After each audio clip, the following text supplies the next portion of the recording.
കൊടും ഭീകരൻ. ഇന്ത്യ എന്താണോ ഇന്നലെ ഓപ്പറേഷൻ സിന്ദൂറിലൂടെ ലക്ഷ്യമിട്ടത്, ആ ലക്ഷ്യത്തിൽ ഒന്ന് നിറവേറി എന്ന വിവരമാണ് ഇപ്പോൾ പുറത്തു വരുന്നത്. കൊടും ഭീകരൻ കൊല്ലപ്പെട്ടിരിക്കുന്നു. കൊല്ലപ്പെട്ടത് അബ്ദുൾ റൌഫ് അസർ, അതായത് മൗലാന മസൂദ് അസറിന്റെ സഹോദരൻ. ഖാണ്ഡഹാർ തട്ടിക്കൊണ്ടുപോകലിന്റെ, ഖാണ്ഡഹാർ റാഞ്ചലിന്റെ മുഖ്യ സൂത്രധാരൻ മൗലാന മസൂദ് അസറിന്റെ സഹോദരൻ അബ്ദുൾ റൌഫ് കൊല്ലപ്പെട്ടിരിക്കുന്നു എന്ന വാർത്തയാണ് ഇപ്പോൾ പുറത്തുവരുന്നത്. രാകേഷ് വിവരങ്ങളുമായി. രാകേഷ്, ഇന്ത്യ ലക്ഷ്യമിട്ടത് ഭീകരരെയാണ്, ഭീകരരുടെ കേന്ദ്രങ്ങളാണ്. അങ്ങനെയെങ്കിൽ ഒരു കണക്ക് തീർത്തിരിക്കുന്നു എന്ന് തന്നെ പറയാം. ഖാണ്ഡഹാർ വിമാന റാഞ്ചലിൽ ഒരുപക്ഷെ അന്ന് ആ ചർച്ചകൾക്ക് പോയിട്ടുള്ള അജിത് ഡോവലിന്റെ നേതൃത്വത്തിൽ നടന്ന ഓപ്പറേഷൻ സിന്ദൂറിൽ ആ ഖാണ്ഡഹാർ തട്ടിക്കൊണ്ടുപോകലിന്റെ റാഞ്ചലിന്റെ മുഖ്യ സൂത്രധാരൻ കൊല്ലപ്പെട്ടിരിക്കുന്നു. എന്തൊക്കെ വിവരങ്ങളാണ് ഇപ്പോൾ പുറത്തു വരുന്നത്? അതെ ശ്രീജ, ഓപ്പറേഷൻ സിന്ദൂർ വലിയ നേട്ടം എന്ന് തന്നെ പറയാം. കാരണം ഇന്ത്യ ലക്ഷ്യം വെച്ചത് ഭീകരരെയാണ്, ഭീകര താവളങ്ങളെയാണ്. അങ്ങനെ ഒരു കൊടും ഭീകരൻ, പ്രത്യേകിച്ച് ജെയ്ഷ് ഇ മുഹമ്മദിന്റെ സുപ്രീം കമാൻഡർ തന്നെ കൊല്ലപ്പെട്ടിരിക്കുന്നു എന്നാണ് ഈ മിനിറ്റിലെ ഏറ്റവും പ്രധാനപ്പെട്ട വാർത്ത.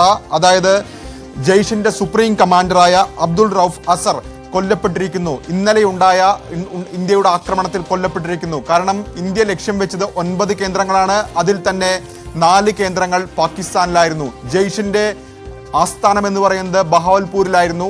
അവിടെയാണ് ഇന്നലെ തന്നെ ആ വാർത്ത വന്നതാണ്. 14 പേർ കൊല്ലപ്പെട്ടു എന്നുള്ളത്. മൗലാന മസൂദ് അസറിന്റെ കുടുംബാംഗങ്ങളടക്കം 14 പേർ കൊല്ലപ്പെട്ടു എന്ന വാർത്ത വന്നതാണ്.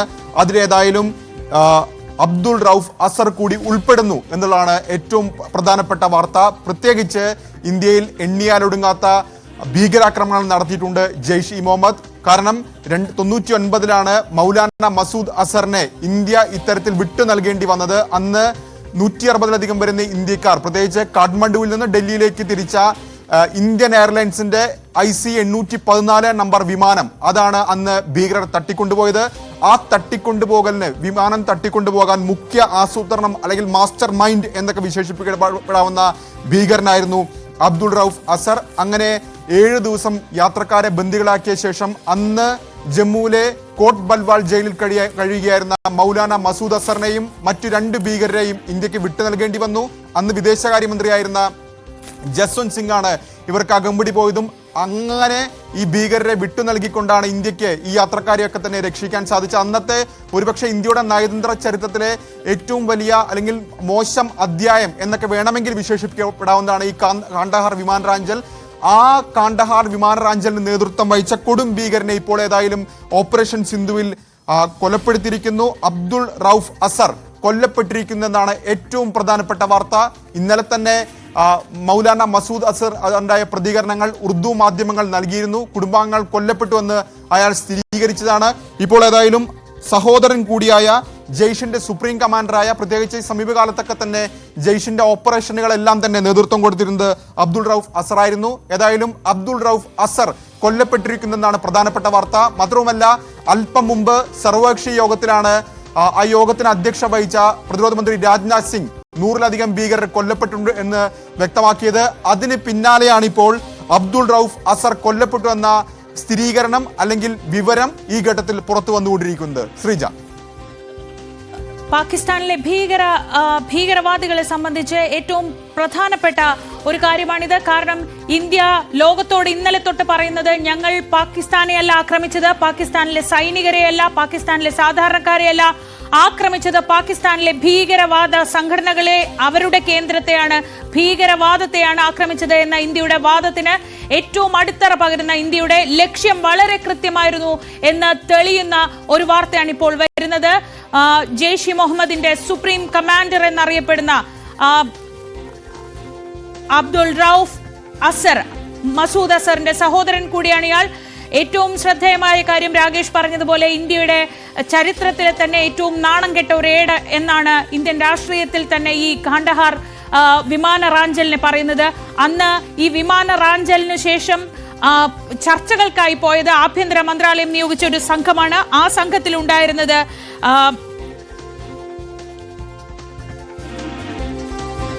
അജിത് ഡോവലും CD സഹായുമാണ്. അജിത് ഡോവലിനും CD സഹായും അന്ന് നയതന്ത്ര ചർച്ചകൾക്കായി ഇവർക്കരികിലേക്ക് സമവായ ചർച്ചകൾക്കായി പോയി. ഒടുവിലാണ് ഈ 3 ഭീകരരെ വിട്ടുകൊടുക്കേണ്ടി വന്നത്. അതേ അജിത് ഡോവൽ നേതൃത്വം നൽകുന്ന സംഘം ആ വിമാന റാഞ്ചലിന്റെ മുഖ്യ സൂത്രധാരനെ കൊലപ്പെടുത്തിയിരിക്കുന്നു എന്ന് പറയുമ്പോൾ അത് കാലം കാത്തുവെച്ചൊരു നിയോഗം തന്നെയാണെന്ന് വേണമെങ്കിൽ പറയാം അല്ലേ രാകേഷ്?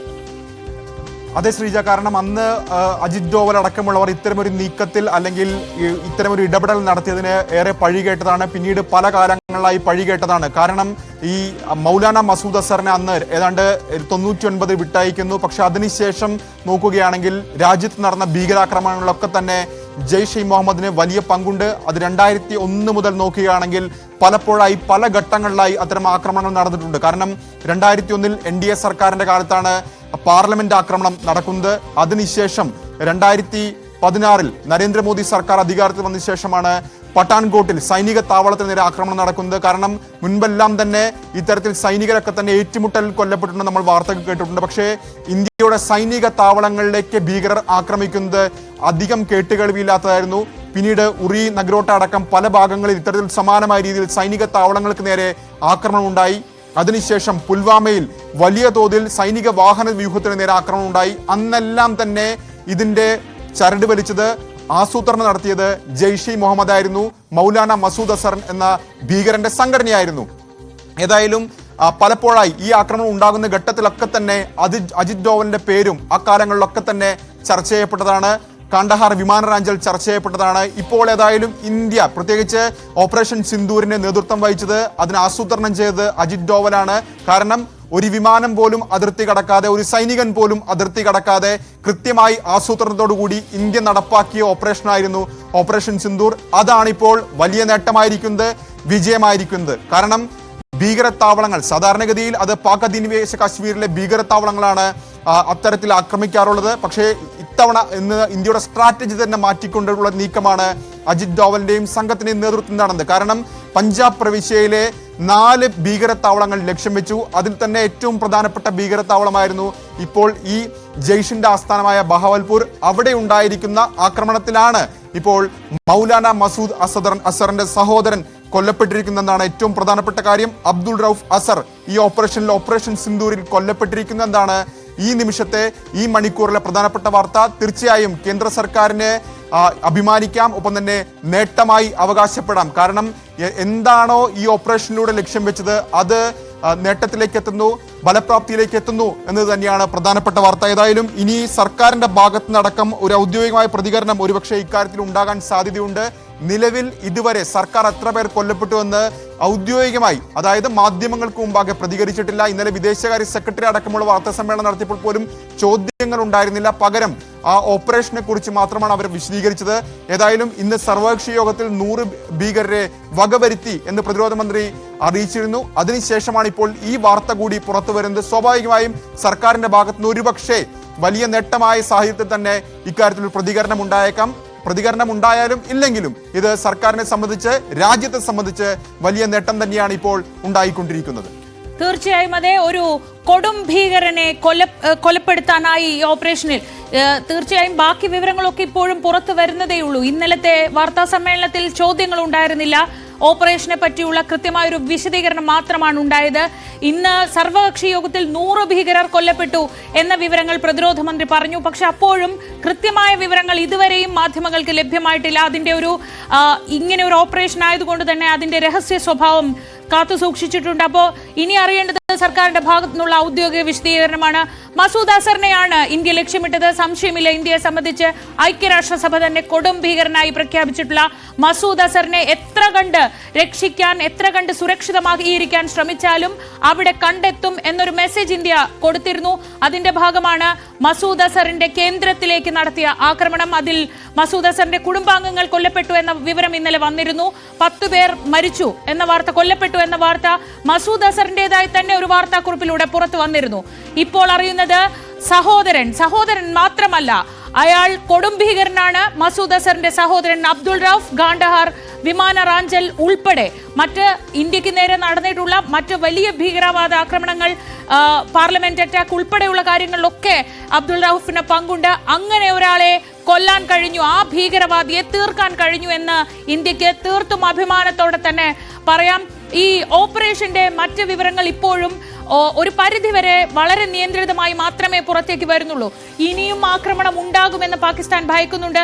ഈ മസൂദ് അസറിന്റെ കേന്ദ്രം ലക്ഷ്യമിട്ടതൊക്കെ ഒരുപക്ഷെ ഇതുവരെ ഇന്ത്യ ചെയ്യാത്ത ഒരു സ്ട്രാറ്റജി ആയിരുന്നു. നേരത്തെ രാകേഷ് പറഞ്ഞതുപോലെ, അതായത് പഞ്ചാബ് പ്രവിശ്യയിലുള്ള ബഹാവൽപൂരിലെ കേന്ദ്രം, അത് ഇന്ത്യക്ക് അറിയാം എത്രമാത്രം പ്രധാനപ്പെട്ടതാണ് ജയ്ഷിന്റെ ആ നഴ്സറി എന്നത്. അവിടെ വെച്ച് തന്നെയാണോ ഇയാൾ കൊല്ലപ്പെട്ടത്? അത്തരം എന്തെങ്കിലും വിവരങ്ങൾ പുറത്തു വരുന്നുണ്ടോ? ശ്രീജ, ബഹവൽപൂരിൽ തന്നെയാണ്. കാരണം അതൊരു വലിയ കോംപ്ലക്സ് ആണ്. ഏതാണ്ട് 18 ഏക്കർ വരുന്ന ഒരു വലിയ കോംപ്ലക്സ് ആണെന്ന് നമ്മൾ ഇന്നലെ തന്നെ റിപ്പോർട്ട് ചെയ്തു. അതുകൊണ്ട് തന്നെ അവിടെ തന്നെ ആയിരിക്കാനാണ് സാധ്യത. കാരണം അവിടെ ഭീകര പരിശീലന കേന്ദ്രങ്ങളുണ്ട്, മതപഠന കേന്ദ്രങ്ങളുണ്ട്, അങ്ങനെ വീടുകളുണ്ട്. അങ്ങനെ ഒരു വിശാലമായ ക്യാമ്പസാണത്. അപ്പോൾ അവിടെ തന്നെ ആയിരിക്കാൻ തന്നെയാണ് സാധ്യത. ഏതായാലും ബഹാവൽപൂരിൽ തന്നെ എന്ന വിവരമാണ് പുറത്തു വരുന്നത്. പക്ഷേ അതുമായി ബന്ധപ്പെട്ട കൂടുതൽ വിവരങ്ങൾ ഈ ഘട്ടത്തിൽ ലഭ്യമായി വരുന്നതേയുള്ളൂ. ഏതായാലും കൊല്ലപ്പെട്ടു എന്ന വാർത്ത ഇപ്പോൾ ഈ ഘട്ടത്തിൽ സ്ഥിരീകരിക്കുന്നുണ്ട്. പക്ഷേ അതുമായി ബന്ധപ്പെട്ട കൂടുതൽ വിവരങ്ങൾ ഏതായാലും വരും മിനിറ്റുകളിൽ ലഭ്യമാകും, അക്കാര്യത്തിൽ സംശയമില്ല. മാത്രവുമല്ല, ഇന്നലെ നടത്തിയ ആക്രമണത്തിൽ തന്നെ എന്ന കാര്യം കൂടി ഉറപ്പിക്കുകയാണ്.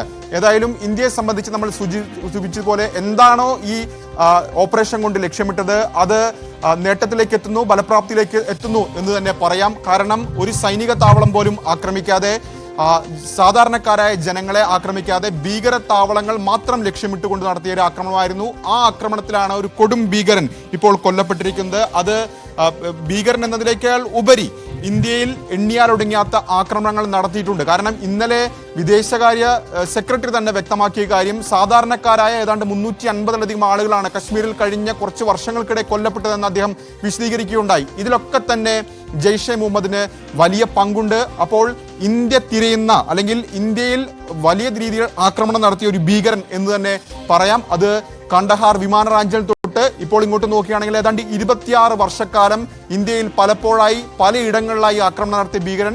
അതിനുപരി ഇന്ത്യയിലേക്ക് പലപ്പോഴായി പാക് പട്ടാളത്തിന്റെ അടക്കം സഹായത്തോടുകൂടി ഇവർക്ക് ഭീകരരെ കയറ്റി അയച്ചിട്ടുണ്ട്. ഇപ്പോൾ ഏറ്റവും ഒടുവിൽ നമ്മൾ അൽ-ഖയ്ദയുടെ അടക്കം വാർത്താക്കുറിപ്പ് കണ്ടു. ഇന്ത്യക്കെതിരെ പ്രതികാരം ചെയ്യുമെന്ന് വന്നു. കാരണം ഒരു ഭീകര സംഘടന അൽ-ഖയ്ദ, പ്രത്യേകിച്ച് ഒസാമ ബിൻ ലാദൻ രൂപീകരിച്ച സംഘടന, അവർ ജയ്ഷിനെ വകവരുത്തുമ്പോൾ അവർ തന്നെ പ്രതികരിച്ചുകൊണ്ട് രംഗത്ത് വരികയാണ്. അപ്പോൾ എത്രമാത്രം ഇത് ഭീകര സംഘടനകളെ ബാധിച്ചിരിക്കുന്നു ഈ ഓപ്പറേഷൻ എന്ന് അതിൽ നിന്ന് തന്നെ വ്യക്തമാണ്. കാരണം ഇന്ത്യക്കെതിരെ പ്രതികാരം ചെയ്യണം എന്നാണ് ഈ വാർത്താക്കുറിപ്പിൽ പറഞ്ഞു വെക്കുന്ന പ്രധാനപ്പെട്ട കാര്യം. അപ്പോൾ സ്വാഭാവികമായും വലിയ നാശനഷ്ടം അവിടെ ഉണ്ടായി എന്നുള്ള കാര്യത്തിൽ വ്യക്തമാണ്. മൗലാന മസൂദ് അസറിൻ്റെതായ ഒരു പ്രസ്താവന തന്നെ ഇന്നലെ ഒരു ഉറുദു മാധ്യമത്തിൽ നൽകിയ പ്രതികരണത്തിൽ അത് വ്യക്തമായിരുന്നു.